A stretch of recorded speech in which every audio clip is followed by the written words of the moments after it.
Hello friends, I am back with my series of SIP, Story of Impressive Person, where I invite some impressive person in India and abroad.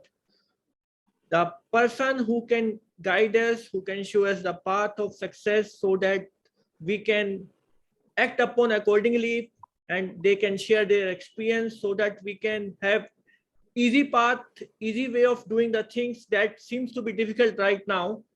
In fact, the legends aim always high, they work hard, they care deeply about what they believe in, and when they stumble, they keep faith, and when they are knocked down, they get right back up, and they never listen to anyone who says can't do or you should not go on. Today, I am very lucky and privileged. It's a matter of privilege for me. Respected Honorable Anjuli Chandra, ma'am, she has accepted my invitation and she is with me. And I can tell you one thing: she's the best example of strength and dignity. And above all, she's the best example of knowledge and empathy. In fact, we should say she's the Iron Lady of Power Sector. Before I start my conversation with the Iron Lady of Power Sector, I would like to give a brief introduction about Anjali Chandra, ma'am. She the product of Thapar Institute of Engineering and Technology. She did MBA also from Punjab University. She has worked in different capacity in CA as a director distribution, director HRD, and project appraisal coordination. Chief Engineer in charge Power System Project Monitoring, Chief Engineer Renewable Energy, Chief Engineer Power Survey and Load Forecasting with additional charge of renewable energy sources and Principal Chief Engineer. She has worked in DRC in dual capacity as CD engineering and ED tariff, and she has also worked in Punjab Electricity Regulatory Commission as a member. Now, time to talk about the awards and honors. She got appreciation in the DRC for her contribution to bringing out the regulations, tariff order, introducing TOD tariff and other technology in Delhi Distribution Company. She was awarded by National Council of Power Utility for contribution of women to the power sector in 2012. And she was awarded by CBIP in recognition of outstanding and immense contribution to the power sector and worthiness of the paper she published. And she was the independent director on board for directors of Haryana Vidyut Prasaran Nigam. She was the independent directors on board for directors of Uttar Haryana Bijli Vitran Nigam. She was the chairman of sectional committee equipments for electrical energy measurement and the tariff load control ET13 of BIS. She was a member of many committees set up by CA, MOP, and CRC. And she has worked as a chairman of the committee for the review of the supply code and a performance standard for Punjab Distribution Company. Now, time to invite the legends. Anjuli Chandra, ma'am, welcome to the show, ma'am. And I always start with the very first normal question. Everyone want to know about your brief education and how did you enter into the power sector? Okay. So, friends, I did my schooling from Fatima Convent School and then Senior Model School, Patiala. I had taken maths. And, at that time, there was only senior secondary. There was no 12th at that time. So when I did my senior secondary, my father wanted me to join home science. That was the norm for women at that time. And, my mother said, okay, if she wants to do engineering, let her join pre-engineering. After that, we'll see. So, I joined pre-engineering in Mahindra College. And, my father thought that after that I'll do home science. But I was second in the university. I was awarded the PC Ray medal. And then, I joined Thapar. He did not then tell me not to do engineering. He said, okay, if you want it and you have topped the university, I cannot stop you. So I joined Thapar University. It was a big, task for women at that time because there was no woman in Thapar Institute at that time. Very good. One girl had graduated long before me. After that, there was no girl in Thapar Institute. So when I joined, it was like history, creation of history, that women can join engineering college. I joined engineering college, and then, since it was a male-dominated bastion, it was a difficult task at that time. Society was not very open. So when I went to college, I used to sit on the front bench, and then no boy would like to sit with me. Now things are different, but that time nobody wanted. They wanted to sit, but nobody used to sit with me. So on a bench of, say, 10 people, I was the only girl there. And then one more girl joined, but she was not very much interested in engineering. She used to come sometimes. She never used to come at other times. But it was a solitary sort of position. And then, there were not even a women's loo in the engineering college. That was the time, because there were no women in the college. But somehow I managed to be there, and next year more girls started coming in. So I did my engineering from Thapar Institute. But I'm reminded of one small incident when I was in school and my 10th board exams were taking place. So, most of every girl had bio, or they were in arts, mostly had bio, and I was the only girl with maths. So our, exam used to take place on the same day. Bio and maths used to take place on the same day. And when actually board exams took place, every girl told me that the exam is 2 days afterwards. And I thought my exam would also be on the same date. And, I was sitting at home, relaxing, when a phone came from the center that you have not turned up for the exam. Today's maths exam, because it was 1 day before the bio exam.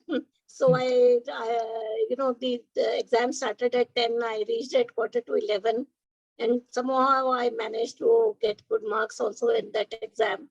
So that was the case, because nobody was there in maths in the women's sector. But after I did my engineering, I appeared for the Indian Engineering Service exam the same year. And since that used to take 1.5 years, I joined MBA at the same time. So I did my MBA, and I cleared the IES, and my posting to Central Electricity Authority came in December, but I was still doing my 2-year course of regular MBA. So I took study leave after joining and completed in June.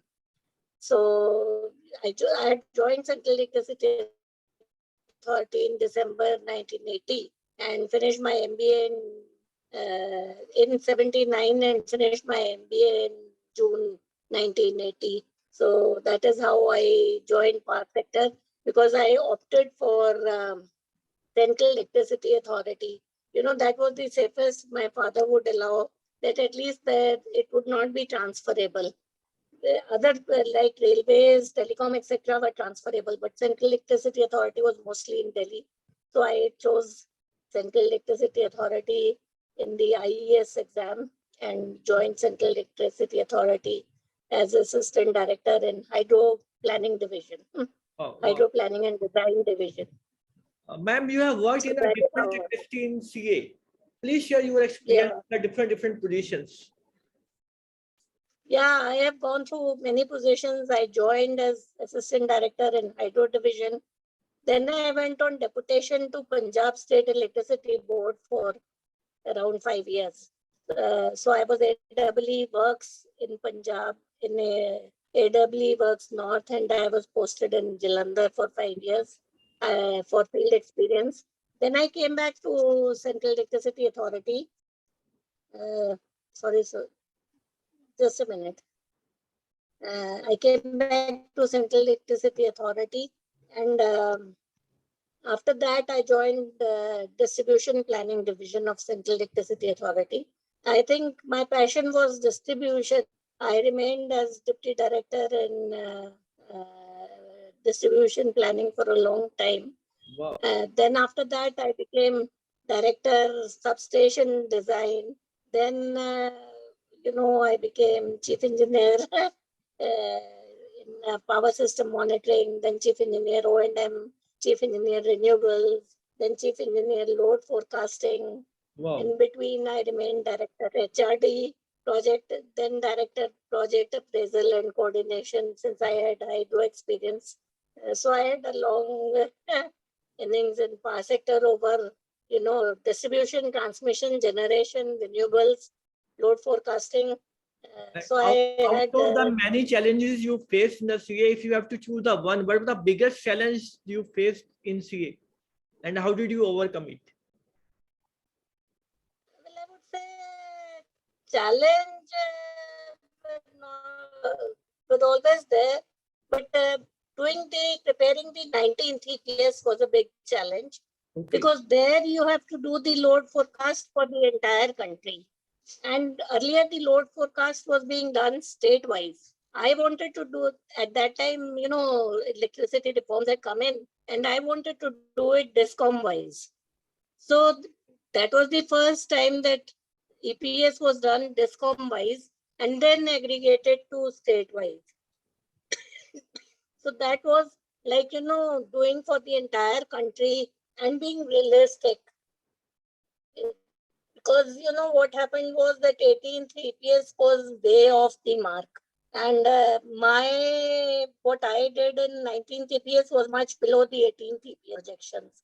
The Ministry of Power also was flabbergasted that, how are we so much below the 19th EPS values of load forecast for the country in 19th EPS. So that was a big challenge, getting data from all the DISCOMs, collating it, cleaning the data, because whatever data the DISCOMs give, it is very difficult to make sense out of it. Category wise, we do it from the bottoms up. So category wise, 10 years sales data, and that is a big issue in all the DISCOMs. So trying to clean that data, having discussions with the DISCOMs, and finally coming to a value for the entire country, deciding the LLF factor, the load forecast, deciding what will be the peak demand and what will be the energy demand. It involves so many parameters that doing it is a big job. But that was an interesting challenge which I took, and I made the 19th EPS. I think that was the biggest challenge. It took me more than 1 year. Now, time to know about your role at the ED Engineering and Tariff in DRC first. Okay. Well, I joined as ED engineering in DRC, and within 6 months I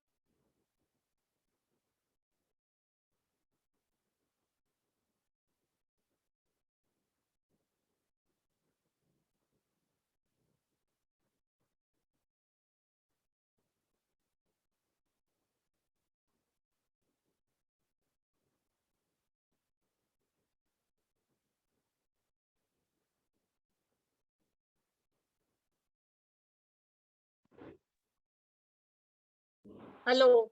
Yeah. Yeah, I think something went wrong. Yes. When we were talking about the DRC, your role in DRC. Yeah. So as I said that I joined as ED engineering, and then I took over charge of ED tariff, and the experience as ED tariff and ED engineering both was really great. It was my passion to do the tariff for the DISCOMs, and the experience of doing tariff for DISCOMs is like a huge boost to your ego, as well as boost to your inner self as an engineer and as a finance person. Doing that is like a big... Ma'am, your camera is off. Okay, let me see. Yeah. Yeah, it's okay. Yeah. So, that was a big task, and I really enjoyed doing the work of AD engineering and tariff. We used to sit like up till 10 in the evening also during tariff time, but it never taxed me because I felt that, doing a good job would be like bringing out a good tariff order would be the doing. And they brought many reforms in the way was being decided, and how being done. I instituted prudence check for power purchase as well as AT&C laws as well as for capex of the discoms. I think there are some technical issues. Yeah, I know. Okay, now Yeah, so we were talking about your challenges as a ED tariff. yeah, I think the challenge of doing the tariffs for the discoms, both discoms in Delhi and the transmission company and the generation company. At that time there were generation companies also. So doing all of these together is a big task, and to do it on time. And we had a lot of backlog also. So that backlog also had to be cleared. True-ups had to be done.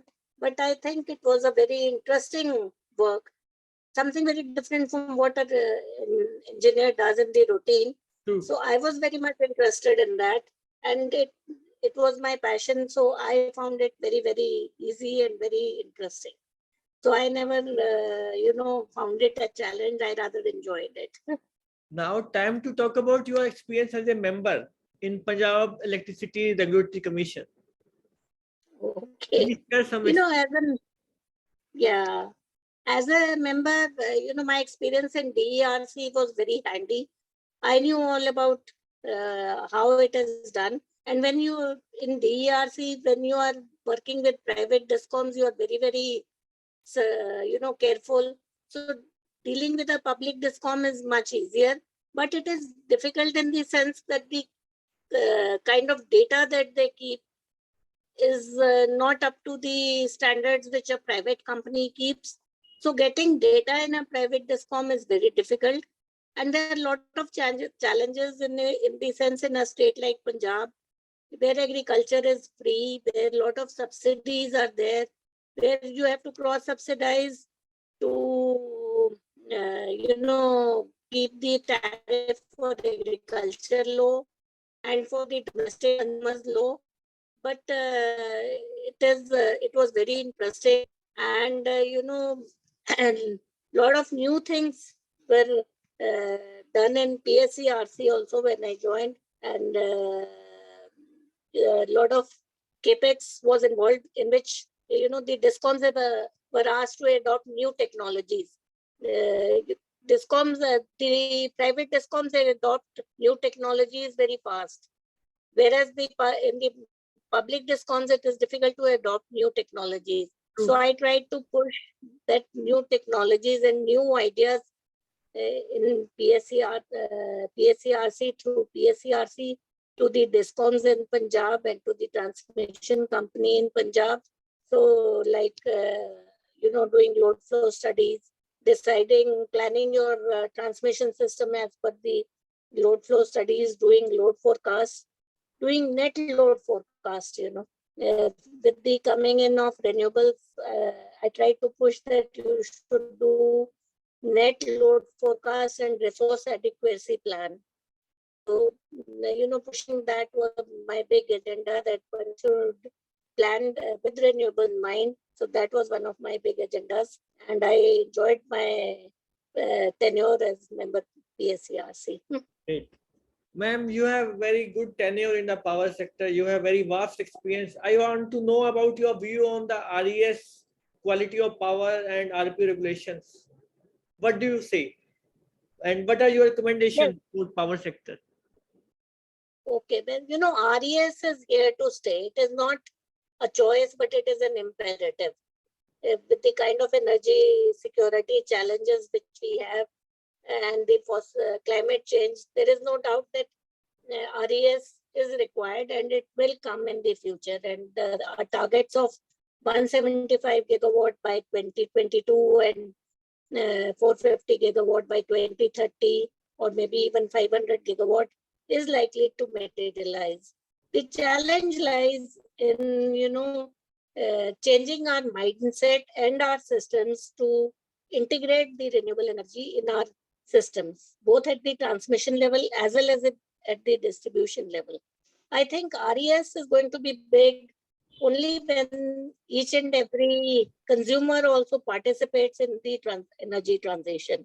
Solar should come on every rooftop, every household, and we need to educate our people and our systems, train our systems so that we are able to integrate these renewable energy both at the distribution level as well as at the transmission level, along with storage.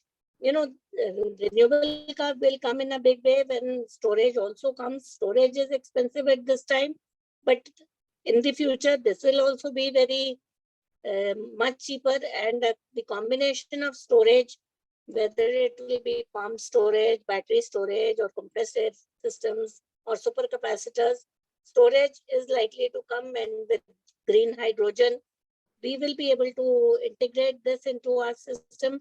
We just need to change our mindset of the distribution people, mindset of the transmission people, and embrace renewable energy in a big way. And as regards quality of power, yes, quality, please. you're right. Quality of power, I would say that with the advent of all the electronics and computers and everything based on electronics, every single item in our house is based on electronics. Everything in our industry is based on electronics. Quality of power is now very, very important. And people have to understand that quality of power is participation of both the utility as well as the consumer. The consumer injects current harmonics, so he has to understand that he is not to insert current harmonics, he has to measure. So I have been fighting for regulations for quality for a long time. We have made model quality regulations in FOR. In Punjab, we have also mandated our quality regulations. The commercial aspect of it is likely to come into play from 1st April 23. So we would like to put quality analyzers on each and every polluting customer and penalize customers or give incentives to those consumers who maintain power quality. But at the same time, I would like to say DISCOM also has to maintain power quality, and we have insisted on PSPL also to install quality analyzers, quality meters on its feeders and distribution transformers, especially at the feeder level and the point of coupling at 33 kV level. You have worked a lot for TOD in Delhi also. And what your view on TOD, time of day? Regulation. Time of day is something which is very useful as a tool to move, flatten the load curve of the DISCOM, and especially to incentivize people to use electricity at the time when it is not expensive for the DISCOM to buy it. DISCOMs usually have long-term PPAs with the generators, and the load at peak time is much higher than at off-peak time. So TOD is a very good measure for trying to move the consumption from peak to off-peak. I would rather say time of use tariff should be, we have already done TOD for industrial consumers and commercial consumers, bigger commercial consumers, but I would like to move it even for domestic consumers as well as small power consumers and small commercial consumers. Everybody should know that the value of electricity is much higher at peak time and is going to be lower at off-peak time. So if we can move our consumption, non-essential consumption to off-peak or to times when the DISCOM, especially now with renewable coming in, solar energy is going to be there during the day. I think people should realize that they should move their consumption to times when the power is available more than at times when you have to buy costly power. Now, with your permission, I would like to shift from technical discussion to your award. You got award appreciation DRC, National Council of Power Utility Contribution to Women. You got award in CBIP and special recognition in course of energy efficiency improvement in distribution system. Kindly share your view on your experience with all this award. How did you, when did you get that award, and what were the main reasons for getting that award? Well, I got my first award by CBIP in 2006-07. And that was because, I worked a lot in J&K. There was a lot of militancy in J&K. And when APDRP was launched, there was no one ready to be advisor cum consultant for the state of J&K. But they then asked CA to become the advisor cum consultant for J&K. For consultant. But for J&K, nobody was ready, even out of Power Grid, NTPC, and HPC. So, CA opted to be the advisor cum consultant for J&K.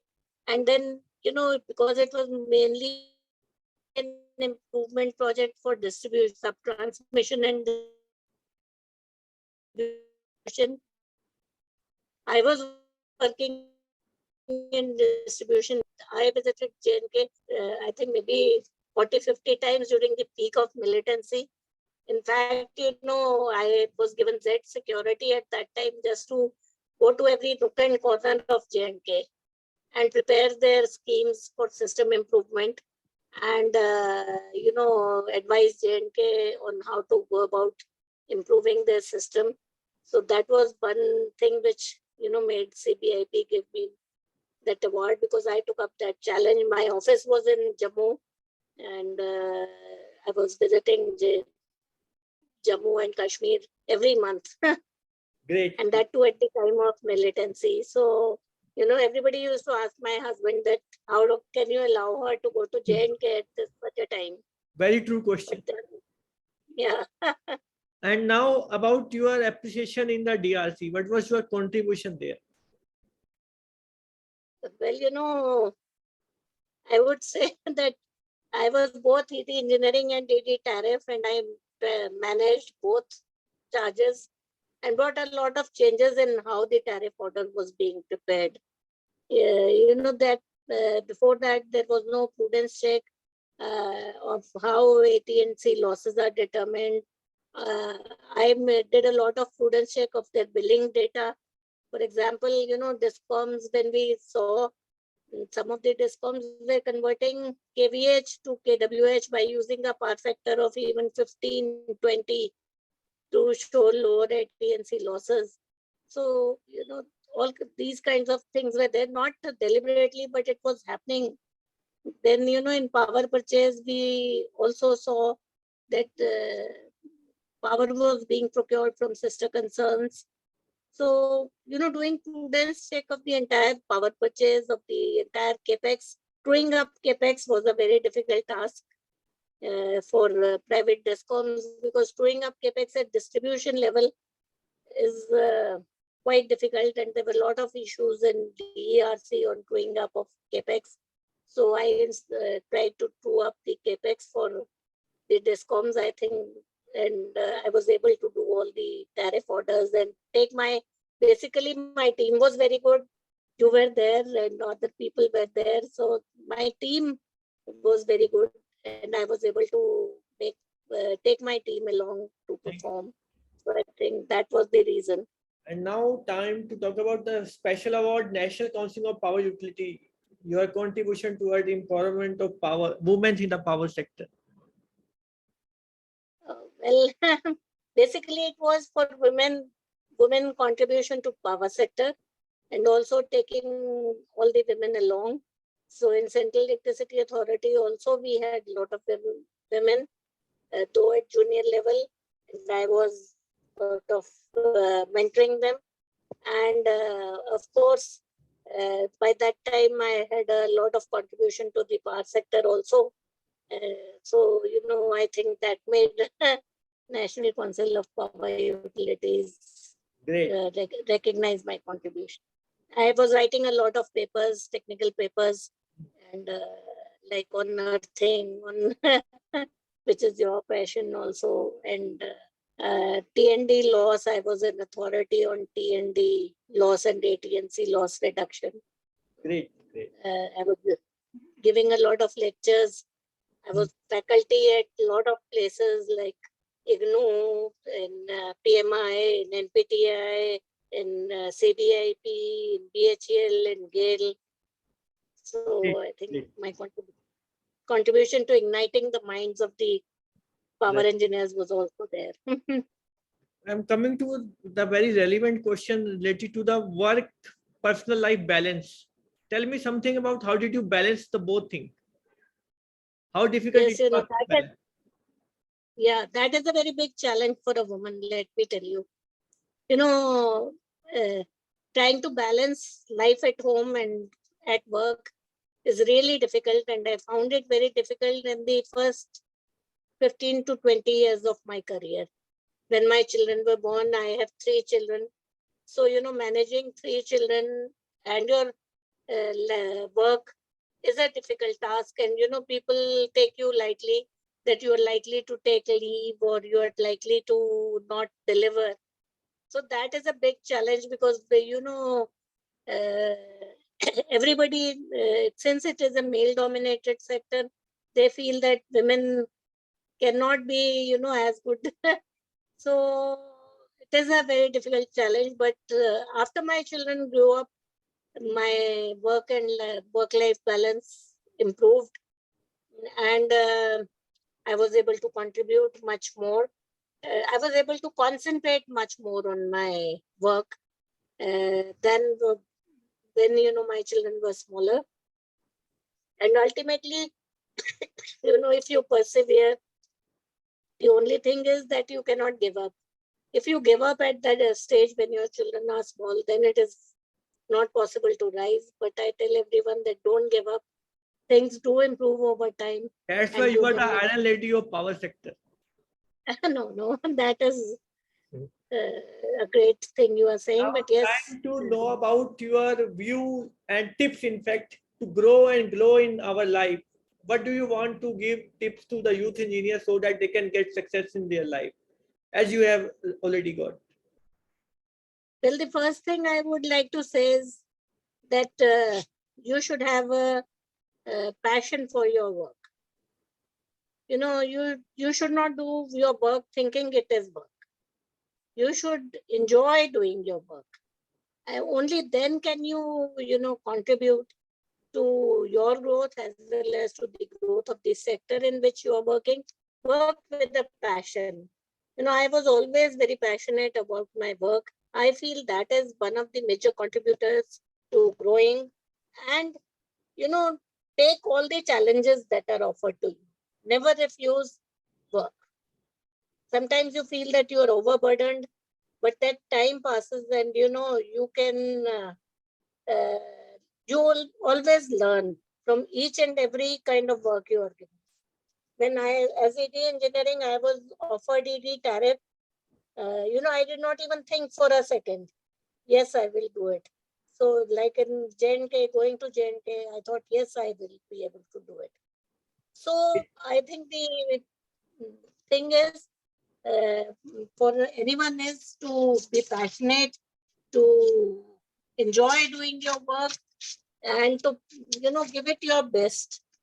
Keep faith, persevere, and go ahead. It is very difficult in the beginning, but then slowly you create a name for yourself and you are bound to grow. It is only that in the beginning, it is difficult, but in the end, yes, you're bound to grow. That would be my.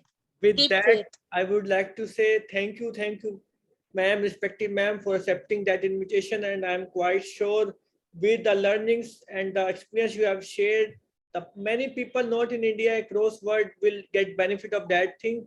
And that kind of video is going to be viral because everyone wanted to listen from your side.